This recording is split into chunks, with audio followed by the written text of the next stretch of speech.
Guys, we're about to find out what happened to Ned, Bert, and Dave in Chapter 5. As you remember, their plane was in trouble over the Pacific. So let's see what's going on in Chapter 5, Double Worries. The news that the plane carrying the Emerson College boys over the Pacific was in trouble stunned Nancy. Mr. Drew, though fearful, tried to cheer his daughter up by saying that pilots often accomplished miraculous feats with their craft. But as time went on, even the lawyer had to admit that the reports were most discouraging. "We mustn't give up hope, though," he said. Mr. and Mrs. Sakamaki left in a little while. They expressed the fervent hope that the chartered plane would make a safe landing. Nancy and her father, seated near Hannah Gruen, decided to turn on the radio so they could get almost continuous reports.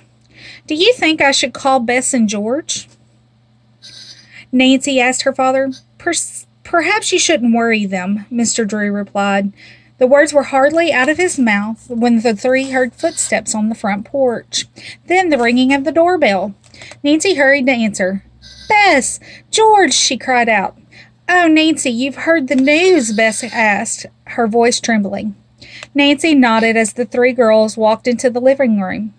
Bess and George spoke to Mr. Drew and Hannah Gruen, then sat down to look and listen to the television and radio. Hour after hour went by with everyone's hopes dimming. At dawn, Mr. Drew suggested that the girls go to bed.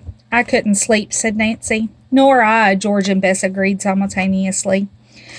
At that moment, a radio announcer said, "We interrupt this program for a special bulletin. Word has just been received that the plane carrying students from Emerson College has landed at the Los Angeles airport. Everyone is safe."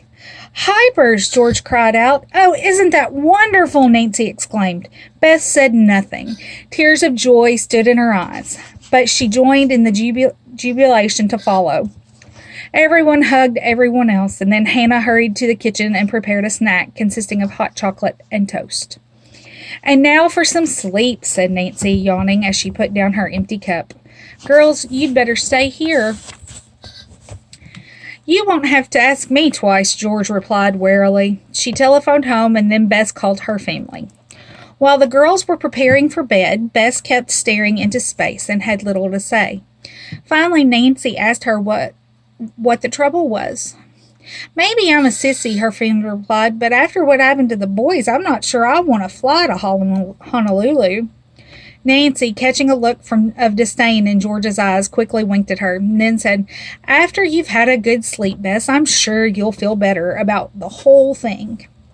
Nancy's prediction proved to be true. When Bess awakened in the late morning, she laughed at her own fears. "I wouldn't miss this trip for anything in the world," she declared.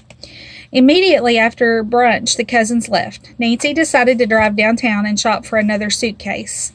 As she was about to leave the house, the telephone rang. Police Captain McGinnis was calling her. "Would you mind coming down to my office?" he asked. "I think you'll be interested in something we found." "I'll be there in a few minutes," the young sleuth answered.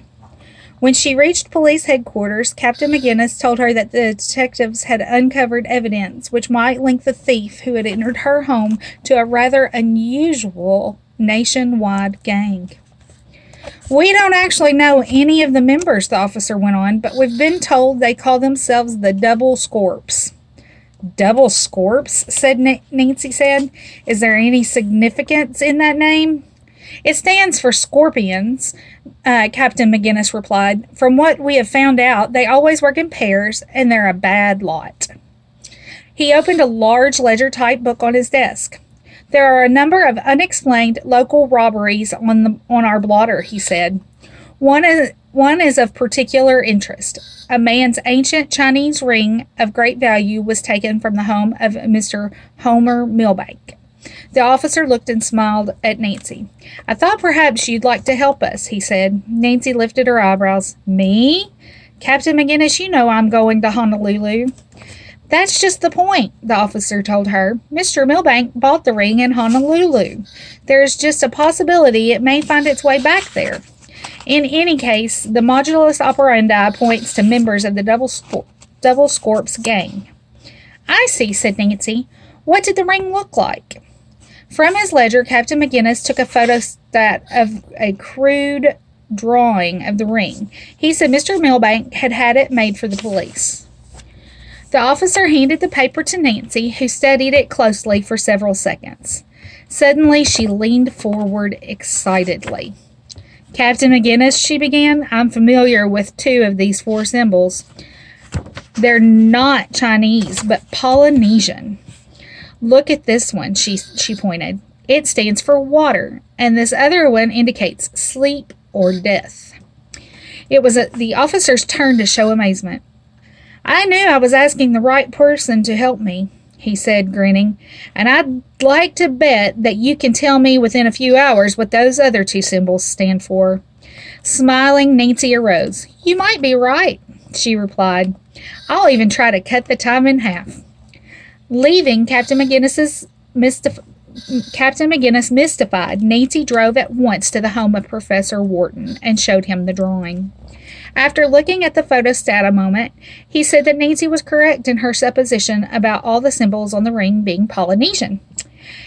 It probably was carved right in the Hawaiian Islands.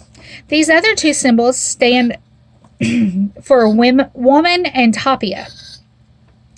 You probably know that tapa is a cloth made from the bark of a variety of mulberry trees which grow on the islands. Nancy returned to police headquarters and reported to Captain McGinnis what she had learned. Fine work, Nancy, he said. For several minutes, the 2 discussed the odd fact that the ring was the only article stolen from the Milbank home. In a teasing tone, he added, Of course, I expect you to find the answer to that question. Nancy stood up, saluted, and with a chuckle answered, Aye, aye, Captain, I'll try my best. As she drove toward home, a sudden thought came to Nancy. Her dog, Togo, must be cared for while she and her family and Hannah were away. I'll take him to that lovely boarding home for dogs out in the country, she said to herself. At home, Nancy found a message from her father saying he had secured reservations for 2 days later. Since the next day would be a busy day for her, she decided to take Togo to the boarding home at once. Nancy called Togo. When he did not come, she asked the housekeeper where the terrier was. Why, I don't know, Hannah replied. She and Nancy went outside. They whistled and called repeatedly. Still, Togo did not come. But he never strays away from our property, Nancy declared. No, never, Hannah agreed. Nancy and the housekeeper stared at each other, worry in their eyes. Something must have happened to little Togo.